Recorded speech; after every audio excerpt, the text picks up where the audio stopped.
Saudara, KPK menetapkan Bupati Bekasi Ade Kussuara sebagai tersangka kasus dugaan suap proyek senilai 14,2 miliar rupiah. Dan mirisnya dalam kasus ini Ade Kussuara ditetapkan sebagai tersangka bersama sang ayah HM Kunang yang juga merupakan kepala desa.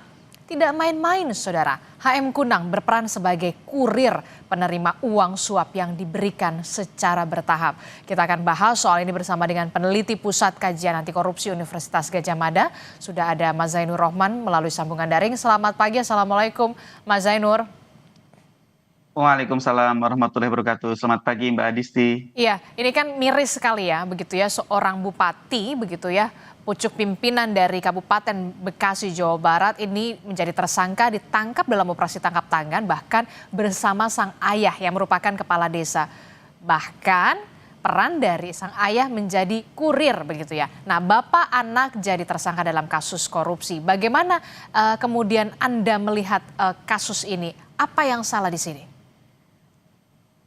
Ya, sebenarnya rakyat sudah sangat lelah ya dengan korupsi yang dilakukan oleh para pejabat daerah. KPK bahkan kemarin hat-trick di tanggal 18 Desember 2025 melakukan 3 OTT dalam satu hari. Artinya memang korupsi di daerah ini masih sangat merebak, sangat banyak terjadi di berbagai daerah dengan modus yang mirip-mirip. Yang pertama adalah jual beli paket pengadaan barang dan jasa, yang kedua biasanya adalah terkait dengan suap perizinan, yang ketiga biasanya pengisian jabatan publik, dan yang keempat adalah otak-atik di dalam penggunaan anggaran di daerah. Nah, yang menarik dari kasus Bekasi ini adalah adanya kolaborasi kejahatan dalam satu keluarga. Ada ayah yang harusnya memberikan contoh keteladanan, tetapi justru menjadi operator, menjadi pemain, menjadi pengepul dari korupsi yang dilakukan oleh anaknya. Tapi ini Mbak Adisti, ini tidak khas Bekasi. Kasus korupsi melibatkan keluarga itu sebenarnya sudah sangat banyak ya di Indonesia ya. Kalau kita ingat dulu di kasus Banten itu ada Ratu Atut ya dengan Wawan, itu adik kakak ya. Juga sebenarnya ada kasus-kasus lain ya, misalnya kasus di Sumatera, kasus di tempat-tempat lain, itu banyak yang kemudian kasusnya itu melibatkan keluarga. Warga. Bahkan untuk di tingkat pusat juga ada kan Mbak Menteri yang mantan Menteri Olahraga itu yang melibatkan saudaranya di dalam kasus korupsi. Jadi ini sebenarnya kita bisa melihat keluarga bekerja sama untuk mengeruk kekayaan ya dioperatori oleh orang yang sedang tidak menjabat, dengan harapan Mbak Adisti kalau sedang tidak menjabat itu tidak akan dipantau oleh KPK, tidak akan terjerat kasus hukum karena dia bukan pejabat. Tetapi kan KPK tidak hanya memantau pejabatnya, keluarganya juga dilihat. Ketika ada kesepakatan antara pejabat dengan keluarganya, mereka dijerat dengan pasal 55 sebagai pelaku penyerta. Mbak Adisti. Oke, ada kolaborasi kejahatan dan pola-pola semacam ini adalah pola-pola klasik lama yang kemudian tidak hanya terjadi di Kabupaten Bekasi, begitu ya, sejumlah daerah juga pernah terjadi. Kalau kita lihat ayah Bupati Bekasi ini tadi benar, HM Kunang merupakan sosok yang bukan orang sembarangan. Kita tahu HM Kunang juga merupakan kepala desa, bahkan tokoh masyarakat jawara, tapi kemudian justru kemudian menjadi kurir alias perantara kasus korupsi. Apakah kemudian kita melihat ada memang penyalahgunaan jabatan untuk memanfaatkan kepopulerannya untuk korupsi atau seperti apa? Atau kemudian memang ada yang salah dari sistem pilkada kita yang memang dalam tanda kutip ya memang biaya politik itu mahal dan harus balik modal? Ya, soal jawara-jawara ini juga pernah terjadi di kasus konteks di Banten ya, Mbak Adisti ya. Nah, kalau ditanya apakah kemudian dengan posisi kulturalnya yang kuat, seseorang kemudian menggunakan kewenangan yang dimiliki berdasarkan jabatannya itu secara menyimpang begitu ya.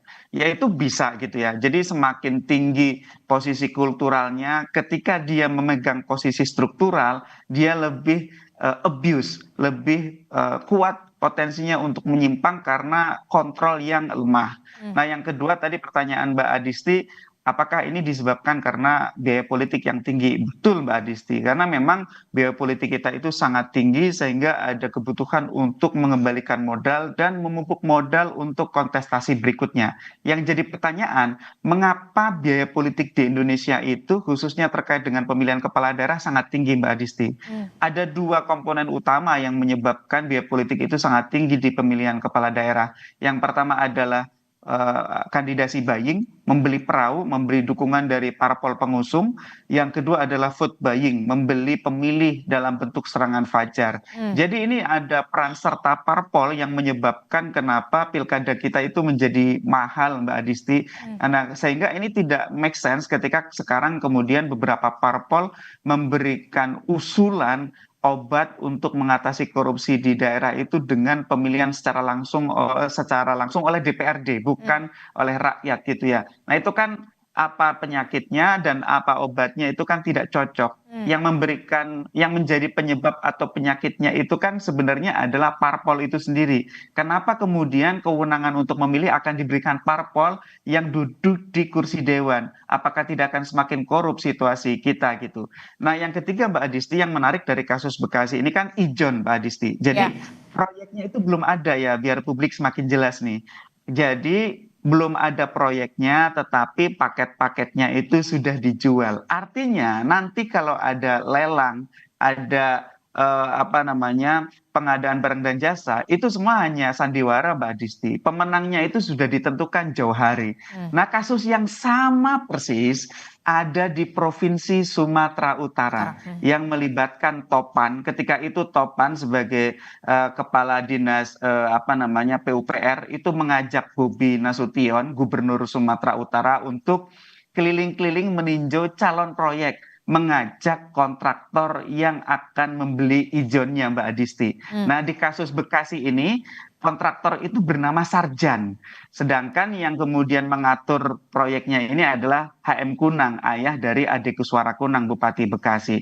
Di kasus Sumatera Utara itu yang kena hanya kepala dinas PUPR-nya. Di kasus Bekasi ini kena semua Mbak Adisti. Hmm. Sarjan sebagai kontraktor kena, HM Kunang sebagai pengatur proyek kena, Ade Kuswara sebagai bupati juga kena. Jadi proyeknya belum ada. Tapi Kemungkinan sudah. ini adalah nanti untuk proyek tahun 2026 Mbak Adisti.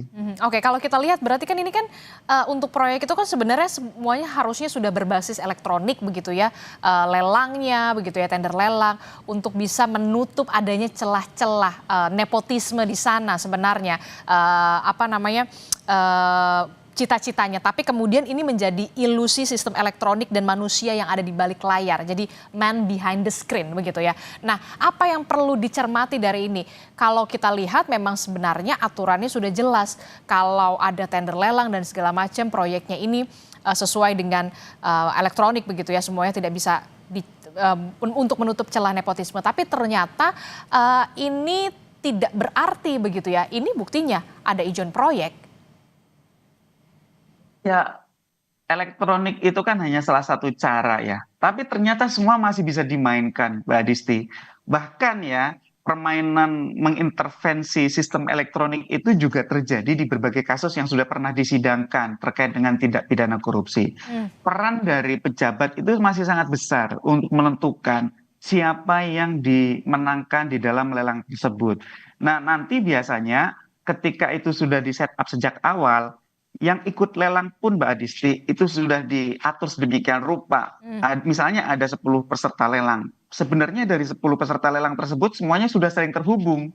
Siapapun yang akan dimenangkan sebenarnya mereka bisa satu pemilik dengan berbagai bendera atau mereka sudah arisan Mbak Adisti. Biasanya kalau yang akan dimenangkan itu akan mengajukan harga penawaran paling menarik, paling rendah. Sedangkan yang lain-lain itu nanti akan menawar dengan harga yang sangat tinggi sehingga akan dikalahkan. Atau syarat-syaratnya Mbak Adisti yang memang sengaja tidak akan dimenangkan itu syarat-syaratnya itu ada yang tidak dipenuhi. Ataupun kalau memang ada satu orang luar yang tiba-tiba masuk di luar gerombolan itu nanti akan ada syarat-syarat yang dianggap tidak memenuhi ketentuan sehingga akan dikalahkan. Jadi pengaturan di dalam lelang itu sudah merupakan permainan yang sangat biasa di birokrasi kita gitu ya. Semua sangat mudah untuk dimainkan dan ini ada peran penting dari ULP ya, unit layanan pengadaan atau UKPBJ, di mana seharusnya mereka itu bekerja secara independen, tetapi pada praktiknya mereka masih sangat tunduk dan patuh kepada keputusan dari pimpinannya, khususnya adalah kepala Kepala daerah. daerahnya. Nah, kepala daerah itu mengkapling-kapling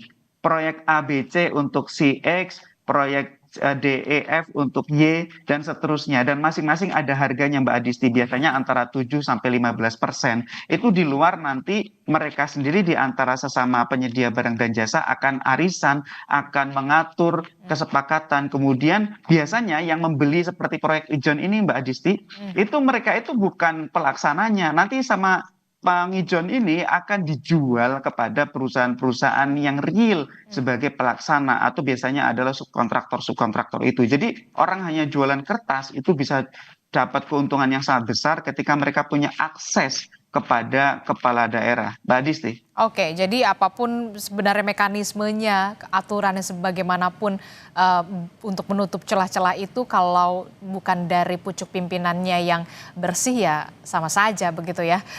Terakhir saya ingin tahu juga, Bung Zainur, poin kritis apa yang bisa Anda sampaikan dari kasus yang menimpa dari atau menjerat dari Bupati Bekasi Jawa Barat ini? Termasuk juga yang melibatkan sang ayah yang kita tahu merupakan kepala desa, bahkan juga jawara, tokoh masyarakat, dan tentu saja ini harus menjadi alert yang keras sekali untuk kepala daerah. Ya, Indonesia harus melakukan perubahan di dalam sistem politiknya, termasuk di dalam penyelenggaraan pemilihan kepala daerah. Ya, tidak bisa kita terus-menerus membiarkan kandidasi buying, menyuap parpol untuk mengkandidasikan seseorang dengan korupsi seperti ini. Yang kedua, tidak bisa kita terus-menerus membiarkan vote buying, ya, pembelian suara kepada pemilih dengan serangan fajar. Itu semua akan mengakibatkan high cost politik yang ujung-ujungnya akan menyebabkan orang untuk terdesak melakukan korupsi. Sehingga harus ada perubahan. Perubahannya apa? Ya, ke depan bagi parpol yang menjual kandidasi itu harus diberikan sanksi. Misalnya pencalonannya dibatalkan. Begitu juga bagi calon yang membeli suara pemilih itu harus dibatalkan meskipun mereka sudah memenangkan pemilihan. Yang kedua, saya pikir perlu ada perbaikan di dalam pengawasan ya oleh DPRD, oleh inspektorat. Inspektorat di daerah Mbak Adisti sangat tidak berdaya ketika menghadapi perilaku buruk dari pimpinannya yaitu kepala daerah. Perlu perubahan kelembagaan. Misalnya, inspektorat di daerah tidak dipilih dan tidak bertanggung jawab kepada kepala daerahnya, tetapi bertanggung jawab misalnya kepada Menteri Dalam Negeri. Yang ketiga, menurut saya yang sangat penting adalah juga pentingnya dari sisi kebudayaan. Ya, harusnya budaya itu menjadi benteng dari korupsi. Harusnya termasuk keluarga itu menjadi benteng dari korupsi. Keluarga itu harus mengingatkan kalau ada keluarganya yang menjadi pejabat, ingatkan mereka untuk tidak korupsi, bukan menjadi aktor, bukan menjadi perantara dari korupsi itu sendiri. Jadi memang ini Indonesia perlu perubahan mendasar terkait dengan sistem politiknya, juga bagaimana harusnya budaya punya peran serta dalam pencegahan korupsi. Tanpa itu akan terus terulang Mbak Adisti, ke depan KPK masih akan ada lagi OTT-OTT terhadap kepala daerah, yang itu tentu akan semakin membuat rakyat sedih ya. Mereka semua kan kepala daerah ini dipilih dengan dana yang besar Mbak Adisti di dalam pemilihan kepala daerah, pemilu kada, tapi ternyata ujung-ujungnya mereka mengenakan rompi oranye di KPK. Sangat menyedihkan. Nah, sangat menyedihkan dan juga sangat miris begitu ya, yang memang seharusnya menjadi contoh begitu ya kepala daerah. Nah, terakhir itu kan tadi soal bagaimana perubahan sistem politik. Tapi kemudian apa yang harus menjadi pembelajaran juga bagi kita masyarakat untuk bisa jeli melihat bagaimana pemimpin yang benar-benar kompeten, punya kapabilitas dan juga punya integritas untuk memimpin wilayah kita masing-masing. Ya, harusnya rakyat sudah semakin cerdas ya, semakin paham bahwa ketika kita memilih pemimpin hanya karena popularitasnya atau hanya karena kedekatan emosionalnya dari sisi patrimonialisme kita, itu kita akan berujung kepada kerusakan dalam bentuk korupsi. Yang paling penting bagi rakyat, Mbak Adisti, yang pertama rakyat harus tolak politik uang dalam bentuk apapun. sadarlah siapapun calon yang melakukan politik uang pasti ujung-ujungnya akan korupsi. Itu sudah hukum alam, pasti gitu ya. Ketika rakyat menerima uang amplop 100.000 terdesak kebutuhan, maka berarti dia sudah menjual masa depannya selama 5 tahun ke depan. Rakyat harus tolak itu. Yang kedua, rakyat harus hukum parpol-parpol yang melakukan politik uang, termasuk ketika misalnya parpol itu menggunakan strategi pemenangan dengan menyebar amplop kepada pemilih. Yang ketiga, rakyat harus jeli untuk mengawasi proyek-proyek pemerintah. Ketika ada banyak proyek pemerintah yang janggal, maka rakyat harus lapor, termasuk melaporkannya kepada aparat penegak hukum seperti KPK yang semua salurannya sudah terbuka. Dengan partisipasi rakyat, maka pejabat tidak akan mudah melakukan korupsi. Semakin banyak laporan, artinya ada masalah. Ketika ada masalah seperti itu, aparat penegak hukum akan turun untuk melakukan investigasi, untuk melakukan audit. Apakah betul ketika ada banyak laporan seperti itu terjadi dugaan penyimpangan? Biasanya semakin banyak laporan, maka betul ada kejanggalan di dalam proyek itu sehingga aparat penegak hukum akan menelisik lebih jauh dan menerjunkan tim untuk memastikan bahwa proyek itu bisa dikawal dengan benar. Kalau ada korupsinya bisa ditindaklanjuti dalam bentuk penindakan dengan melakukan penyelidikan dan penyidikan dan berujung kepada OTT. Mbak Adisti. Oke, baik. Terima kasih peneliti Pusat Kajian Anti Korupsi Universitas Gadjah Mada, Mas Zainur Rohman telah bergabung bersama kami dalam Sapa Indonesia Pagi. Terima kasih. Sehat selalu. Assalamualaikum. Sama-sama.